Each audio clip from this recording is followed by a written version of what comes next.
ఈనాటి కార్యక్రమ అధ్యక్షులు శ్రీ యాయవరం చంద్రశేఖర సిద్ధాంతి గారు, ప్రధాన కార్యదర్శి విఠల్ శర్మ గారు, యాదాద్రి లక్ష్మీ నరసింహస్వామి దేవాలయ చైర్మన్ శ్రీనివాస్ నరసింహమూర్తి గారు, తర్వాత పెద్దలు ప్రధాన అర్చకులు శ్రీ నరసింహాచార్యులు వారు, ప్రముఖ వేద పండితులు సత్యనారాయణ శర్మ గారు, మరియు ఈ కార్యక్రమానికి సుదూర ప్రాంతాల నుంచి విచ్చేసినటువంటి సోదర సిద్ధాంతులు, వేద పండితులు, అర్చకులు మరియు బ్రాహ్మణ పెద్దలకి అందరికీ శుభాభినందనలు. ఇందాక పెద్దలు చెప్పినట్టు ఏ సంస్థ అయినా ఏ కార్యక్రమం చేయాలన్నా తప్పకుండా ఇబ్బందులు లేకుండా ఉండవు. ఎంతో గొప్పగా చేసాం అనే సంతృప్తి మిగిలే అవకాశాలు కూడా లేవు. ఎందుకంటే మన సమాజంలో మంచి ఆలోచన కంటే చెడు ఆలోచన చాలా తొందరగా అదేమిటంటే ప్రబలిపోతుంది. ఎదుటి మనిషిని ఎక్కడ మనం ఒక తప్పు వెతకాలి, ఏ రకంగా నిందించాలనే ప్రయత్నం ఎక్కువ చేస్తారు. దానికి బదులు వారు చెప్పిన దాంట్లోనే మంచిని గ్రహించి ఒక సహకార భావంతో ముందుకు సాగే అవకాశాలు చాలా తక్కువ ఉన్నాయి. అది ఇప్పుడు కాదు, ముందు నుంచి ఇది మనం చూస్తూనే ఉన్నాం. అయితే ప్రస్తుత కాలంలో మనం ఒక 50 సంవత్సరాల క్రితానికి పోతే, ఒక 50-60 సంవత్సరాల క్రితం పంచాంగాలు ఉన్నాయి, సిద్ధాంతులు ఉన్నారు, పంచాంగకర్తలు ఉన్నారు, పండుగల నిర్ణయాలు కూడా జరిగినాయి.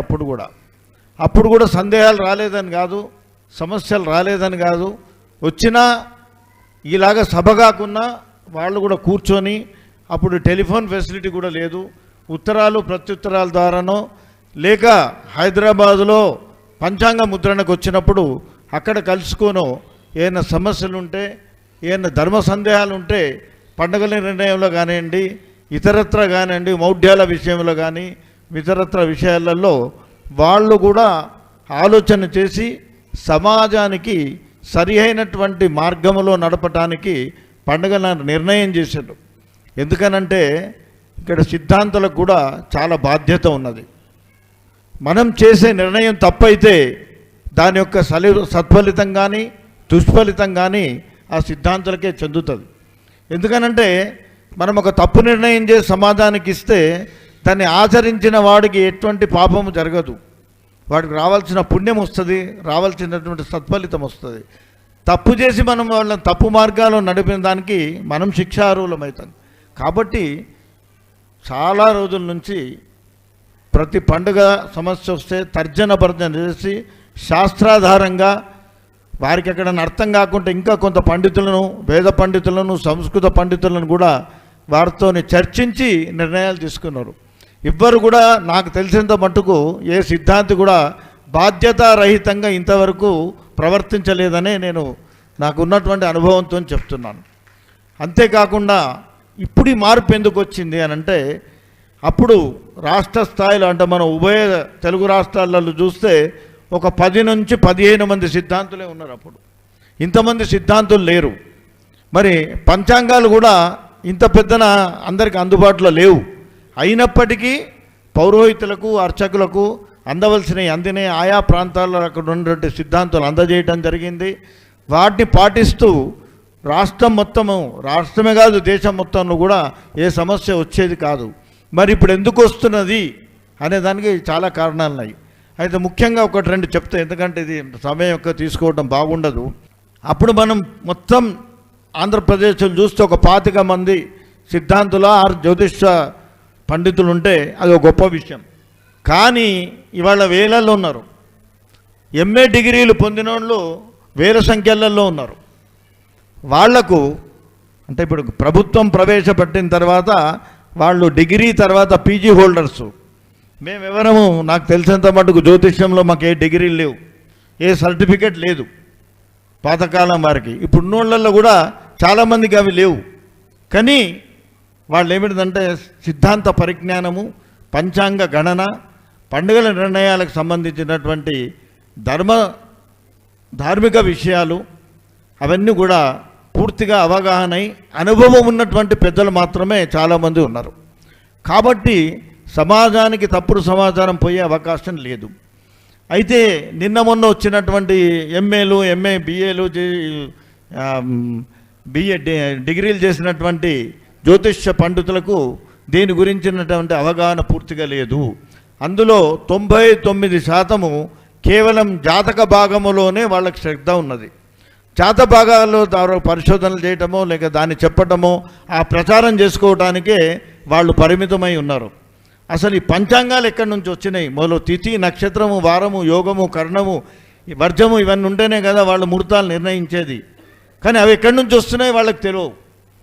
అది ఏ రకంగా గణన చేస్తున్నారన్నది వాళ్ళకి అభిప్రాయం లేదు. దాని గురించి అవగాహన కూడా లేదని నేను చెప్పగలుగుతున్నాను. ఎందుకంటే నేను చాలామందిని చూశాను. నేను కొన్ని ఛానళ్ళల్లో కూడా నా పక్క కూర్చున్నాను, ఎంఏ నేను గోల్డ్ మెడల్ ఇస్తున్నాండి అని అన్నారు.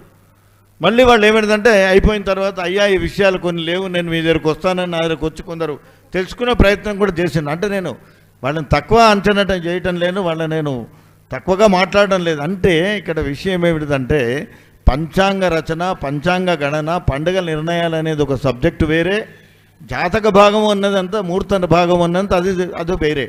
కాబట్టి ఇక్కడ జరుగుతున్న విషయం ఏమిటంటే చాలామందికి అవగాహన లేకపోవటం ఒకటి. తర్వాత ఇంకొక ముఖ్యమైన విషయం, ఈ కంప్యూటీకరణ వచ్చిన తర్వాత, ఈ కంప్యూటర్లు వచ్చిన తర్వాత మీకు చాలామంది సిద్ధాంతులు అయిపోయినారు. చాలామంది సిద్ధాంతులు మీకు ఎక్కడ అంటే అక్కడ కోకొల్లలు సిద్ధాంతులు. అసలు మీకు అర్చకులు అన్నోళ్ళు వాళ్ళు కనబడడం లేదు, పౌరోహితులు అన్నారు కాదు, ఎవరిని అడిగినా సిద్ధాంతి లేకపోతే వేద పండితులే. అయితే ఒకప్పుడు ఏమిటిదనంటే వేద పండితులు మనం వేళ్ల మీదనే లెక్క పెట్టే వాళ్ళు ఉండేవారు. సంతోషం, ఇవాళ చాలామంది వేద విద్య నేర్చుకున్నారు. వందలలో మన తెలంగాణలోనే వేద పండితులు రావటం, ఆ ఆలయాల్లో కూడా వాళ్ళు ఉండటం, అర్చకులు కూడా వాళ్ళ స్థాయి కూడా పెంచుకొని నూతనంగా ఎన్నో విషయాలు తెలుసుకొని సాంప్రదాయబద్ధంగా దాదాపు 90% గుళ్ళైతే ఈరోజు ఏమిటంటే సక్రమైన పద్ధతుల్లో ధూపదీప నైవేద్యాలు తర్వాత సేవలు జరుగుతున్నాయని మనం గొప్పగా గర్వంగా చెప్పుకోవచ్చు. అయితే ఇక్కడ వచ్చింది ఏమిటంటే ఈ కంప్యూటరీకరణ తర్వాత ఆ గణితానికి మన పూర్వ సిద్ధాంతానికి కొంత వ్యత్యాసం వస్తున్నది. ఆ వ్యత్యాసం కారణంగానే 99% పండగలలో వ్యత్యాసం రావడానికి అవకాశాలు మెరుగ్గా ఉన్నాయి. జరుగుతున్నది కూడా అదే. అయితే ఎవరైనా ఎవరు నేర్చిన విద్య వాళ్ళది నాయదే గొప్ప అని చెప్తారు, కానీ ఇంకొకరిని వాళ్ళు అంగీకరించడం, ఇంకోళ్ళను విద్యను గౌరవించడం అని మనస్సు అంగీకరించకపోవచ్చు చాలామందికి. అది వాస్తవం కూడా. నేను చదివిన దాన్ని ఇప్పుడు నాకు తెలిసింది నేనే గొప్ప అంటున్నా, వారు చదివింది వాళ్ళది గొప్ప అంటారు. మనం ఎవరిని తప్పు పట్టడానికి లేదు. అయితే ఇటువంటి సమస్య వచ్చినప్పుడు కొంత శాస్త్ర పరిధిలో పండుగల నిర్ణయానికి ఆస్కారం ఉంటుంది. కాబట్టి అక్కడ చిన్న చిన్న సమస్యలు వచ్చాయి. ఇప్పుడు రేపు బహుశా నేను అనుకుంటా రాబోయే మన ఉగాది కూడా కొంత సమస్యాత్మకంగా ఉండే అవకాశాలు ఉన్నాయి. ఉదయంకి అమావాస్య ఉన్నది, మరి మొదటి రోజా రెండో రోజా అది కూడా రేపు రాబోయే. అంటే ఇప్పుడు మనం ఈరోజు నిర్ణయం చేయకపోవచ్చు, బహుశా అది కూడా రాబోయే ఇబ్బంది ఉన్నది. కాబట్టి అది చాలా ఇబ్బందికరంగా వస్తుంది. ఎందుకంటే గణితం 99% మళ్ళీ ఎప్పుడో ఒక 5 సంవత్సరాల కింద వచ్చింది, ఆ సమస్య మళ్ళీ ఇప్పుడు వచ్చే అవకాశాలు ఉన్నాయి. కాబట్టి ఏమిటంటే శాస్త్రపరంగా ఆచరణ యోగ్యతను కూడా మనం ఆలోచించవలసి ఉంటాయి. పండుగలన్నీ మాకు ఇందాక ఒక మిత్రుడు ఒకసారి నాతో ఒక ఆర్గ్యుమెంట్ చేసిండు. ఎందుకండి క్రిస్టియన్లలో ఒక 3-4 పండుగలే, ముస్లింలలో ఒక 3-4 పండుగలే, మన తెలుగువారికి ఇన్ని పండుగలు ఎందుకు సార్? ఎప్పుడు చూసినా పండుగలు, గుళ్ళు, పూజలు ఇవేనా? మనకి ఖర్చు పెట్టడమేనా? ఇంతేనా, ఇంకేం లేవా అని అడిగినారు. ఎందుకున్నాయి అన్నాడు. మంచి ప్రశ్న అని చెప్పిన. మన పండుగలు ఏదో సెలబ్రేషన్ కొరకో దేనికో సంతోషాలకు వండి పండుగలు తినడానికి కాదు. మన పండుగలను ఏమిటంటే ప్రకృతికి సంబంధించినటువంటి నియమాలను పాటిస్తూ ఆయురారోగ్యంగా ఐశ్వర్యంగా మంచి జీవనం గడపడానికి ఈ పండుగలన్నీ పెట్టినారు. ఇప్పుడు మనోళ్ళు ఉన్నారు, ఇప్పుడు ఆకుకూర తినకూడదు, ఇప్పుడు ఆకుకూర తినకూడదు అని మనోళ్ళు చెప్పినారు. ఆషాఢ మాసంలో ఆకుకూర తినదు. ఇప్పుడు దీక్షలు ఉన్న వాళ్ళందరికీ అది తెలుసు. ఎందుకు తినకూడదు? సింపుల్. ఎవరిని అడిగినా, ఏ శాస్త్రజ్ఞుని అడిగినా చెప్తారు ఆకుకూరలు ఇప్పుడు పురుగులు వచ్చే అవకాశం బాగుంటాయి, అది వద్దని చెప్పిండ్రు. తర్వాత కొన్ని రోజులకు శాకం తినొద్దని చెప్పిండ్రు, పెరుగు తినొద్దని చెప్పిండ్రు. ఎందుకు చెప్పిండ్రు? ఆ వాతావరణంలో ఆ వస్తువులు విషతుల్యమయ్యే అవకాశం ఉన్నాయి కాబట్టి దాంతో మన ఆరోగ్యం చెడిపోయే అవకాశం ఉంది కాబట్టి వద్దని చెప్పిండ్రు. సంక్రాంతి రోజున తిలస్థానం తిలోదకం అని ఇవన్నీ ఎందుకు చెప్పండి? నువ్వులకు ఎందుకు ప్రాధాన్యత ఇచ్చిండు? నువ్వులు తినాలని చెప్పిండ్రు. నువ్వులతోని అంటే కొన్ని ప్రాంతాలలో దాన్ని ఏమంటారు, భక్ష్యాలు అంటారు, బూరెలు అంటారు, చేసుకొని చెయ్యాలి, తినాలి, నైవేద్యం పెట్టాలంటారు.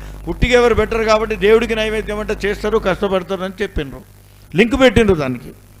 అప్పుడు ఏమిటిదంటే చలికాలము చర్మం అంతా ఏమిటిదంటే చలితో ఇదైపోయి పగుళ్ళు వచ్చే అవకాశం ఉంటుంది కాబట్టి నువ్వుల నూనె పెట్టుకోవాలి. నువ్వులు తిని దాంతో భక్షిస్తే దాంతో ఏమిటిదంటే మనకు కొంచెం నూనె పెరుగుతుంది, ఆరోగ్యంగా ఉంటావు, చర్మ సంబంధమైనటువంటి సమస్యలు రావనేటువంటి సదుద్దేశంతో ఆ పండగ నిర్ణయించిండ్రు. పిచ్చోళ్ళు గారు మనోళ్ళు, మనకున్నటువంటి ప్రకృతి. అందుకే ఆ రోజులలో డాక్టర్లు లేరు. మీరు కొంచెం వెనకకు పండి మన తాతలను అడిగితే చెప్తారు డాక్టర్లు లేరు, చిన్న చిన్న డాక్టర్లు లేరు. ఏదో చిన్న ఆయుర్వేదం ఉంటే ఏదో ఈ ఫలానా చెట్టు వేరు లేకపోతే ఈ ఆకు తింటే పోతుంది అనే రకాలు ఉండరు అప్పుడు ఆ రోజులలో. ఇప్పుడు ఎన్ని హాస్పిటల్స్ వచ్చినాయి, ఎన్ని కులాలు ఉన్నాయో, ఎన్ని సంఘాలు ఉన్నాయో, అందకు 100 రేట్లు ఏమిటంటే హాస్పిటల్ వచ్చినాయి, ఇంకా వస్తూనే ఉన్నాయి. మళ్ళీ అన్ని హాస్పిటల్స్ ఫుల్. మొన్న కరోనా అప్పుడు అన్ని హాస్పిటల్స్లలో ఎవరు లేడు. మరి ఇంత లక్షల మంది వేల మంది రోజు వచ్చేటోళ్ళు మరి వాళ్ళ ఆరోగ్యం ఏమైందో దేవుడికే తెలియాలి. అంటే మనకు ప్రకృతిలో శక్తి ఉన్నది, హాస్పిటళ్ళు లేకుండా మనం బతకగలుగుతాము అన్నది ఏమిటంటే మన కరోనానే ఒక ఉదాహరణ. మనం అందరం దాన్ని కళ్ళతో చూసిన వాళ్ళం, అనుభవించిన వాళ్ళం. కాబట్టి ఆ శక్తి మన దగ్గర ఉన్నది. అది ఎప్పుడున్నదంటే సరి అయిన ఆహారం తీసుకొని సరియంగా నియమబద్ధంగా ప్రకృతి సిద్ధంగా మనం నడుచుకుంటే ఆరోగ్యంగా ఉంటాం. ఔషధాలు అవసరం లేదు, డాక్టర్లు అవసరం లేదు. కాబట్టి ఇవన్నీ దృష్టిలో పెట్టుకొని ఆయా కాల పరిస్థితులను బట్టి మన వాళ్ళు ఏమిటంటే పండుగలు నిర్ణయించారు. మళ్ళీ మీరు అనొచ్చు ఈ తిథికి నక్షత్రాలకు లేకపోతే వీటికి సంబంధం ఏంటిదండి ఇవన్నీ. అక్కడ ప్రకృతిలో వచ్చే మార్పు ఆ చంద్రుడు సూర్యగమనాలతోనే మార్పు వస్తుంటుంది. కాబట్టి వాడిని దృష్టిలో పెట్టుకొని ఈ పండుగలన్నిటికీ లింకు పెట్టిండ్రు. అది ఇవన్నీ ఈ రకంగా ఇప్పుడు మనము సంక్రాంతి మకర రాశిలోకి వచ్చిన తర్వాతనే ఉంటుంది. నేను ఎవరో చెప్తున్నారు ఈసారి వస్తే ఆంధ్రప్రదేశ్కు, నేను ఎవరో అడిగితే పెద్ద సమస్యలు ఏం లేవండి, రాబోయే సంవత్సరం పండుగలు అన్నీ ఈజీగానే, ఇక్కడేం సమస్యాత్మకంగా అయితే లేదు అని చెప్తే, లేదండి ఆంధ్రప్రదేశ్లో సంక్రాంతి గురించి సమస్య వచ్చేటట్టు ఉన్నదని మేము విన్నాము అని అన్నారు. అయితే అప్పుడే నేను చెక్ చేసిన, ఎవరినో అడిగిన మీ కంప్యూటర్ ప్రకారంగా ఎంత వస్తున్నదంటే చూసి దాని ప్రకారంగా కూడా వచ్చే అవకాశాలు లేవు. ఇక్కడ ఏమవుతున్నాయంటే గణిత భేదాలతోని సమస్యలు వస్తున్నాయి. దాన్ని నేను పెద్దలందరినీ కోరుకునేది, మీరు చేసే గణితం కరెక్టే, నేను కంప్యూటర్ను తప్పనడం లేదు, మీరు చేస్తున్న తప్పనడం లేదు. ఏ గణితం మీరు ఫాలో అయినా ఒక సమస్య వచ్చినప్పుడు కొంత అవగాహనతోని కొంత అడ్జస్ట్మెంట్ అన్నది ఉండాలి. అప్పుడు ఏమవుతుందంటే సమాజానికి సరి అయినటువంటి సందేశం పోతుంది, ఈ కన్ఫ్యూజన్లు ఉండవు. ఈ అన్యమతస్థులు అంటే మన హిందూ వ్యతిరేకులు కూడా ఎవరు కూడా ఈ దుష్ప్రచారాలు చేసే అవకాశం లేవు. వారు ఏమిటంటే మీడియాకు నుంచి కూడా చెప్పే అవకాశాలు లేవు. అదేవిధంగానే పెద్దలను కూడా కోరుతున్నాం, మిత్రులు ముఖ్యంగా యువకులు, ఏ ఛానల్లోడో పిలిస్తే దయచేసి పోకండి, ఆలోచించండి. దాని మీద మీకు పూర్తిగా అవగాహన ఉంటేనే మనం పంచాంగాలలో రాసిన దాన్ని సమర్థించేటువంటి మీకు ఆ యొక్క ఆలోచన ఉంటే మాత్రమే వెళ్ళండి. అయినంత మటుకు వెళ్ళకండి. మనం వెళ్తే అక్కడ అవకాశం దొరుకుతున్నది. మనం పోకపోతే వాడు ఛానల్ వాడు ఏం చెప్పుకున్నా ఏం కాదు. కానీ ఒక సిద్ధాంతి పోయిన సంవత్సరం విద్వత్ సభకు సంబంధించిన ఇద్దరం పక్క పక్కన కూర్చొని నేను విద్వత్ సభకు వెళ్ళలేదంటే ఆ రోజు ఆ నిర్ణయంలో నేను భాగస్వామి కాను అని ఒక ఆయన అంటే ఎంత బాధాకరంగా ఉంటుంది చెప్పండి. నువ్వు రానంత మాత్రాన ఇప్పుడు వాళ్ళందరినీ పిలిచిండ్రు, ఇవాళ నేను రానంత మాత్రాన నేను ఆ రోజు లేను కాబట్టి ఆ నిర్ణయంకు నేను కట్టుబడి లేను అని అంటే అది సమంజసం కాదని నేను కోరుకుంటున్నా. రాబోయే రోజులలో దయచేసి ఇప్పుడు వచ్చే సంవత్సరం సమస్యలు లేకున్నా, సమస్యలు ఉన్నా వాటిని గత సంవత్సరం మనం ఏమైతే రమణ గారు ఏమిటంటే అందరినీ కొంచెం అలర్ట్ చేసిండు. మనం టీవీ ఛానల్లో కూడా పోయి మనం మాట్లాడటం జరిగింది, మన విషయాలన్నీ క్లియర్గా చెప్పడం జరిగింది. ప్రజలు కూడా అర్థం చేసుకొని అందరూ కూడా సహకరించడం జరిగింది. కాబట్టి మనమందరం ముక్త కంఠంతో నిర్ణయం చేసి ముక్త కంఠంతో సమాధానికి చెప్తే తప్పకుండా అందరూ మనల్ని గౌరవిస్తారు, మనల్ని ఆదరిస్తారు, మనం నిర్ణయించే పండుగలను ఆచరిస్తారు. కాబట్టి ఆ దశలో ఆలోచన చేయండి, ఆ దశలో నిర్ణయం చేయండి. ఆ దశలో రేపు పోయిన తర్వాత కూడా మన ప్రాంతాలలో ప్రజలకు అవగాహన కల్పించాలంది. నాకు ఈ అవకాశం ఇచ్చిన పెద్దలకు కృతజ్ఞతలు తెలుపుతూ సర్వే జనా సుఖినో భవంతు. స్వస్తి.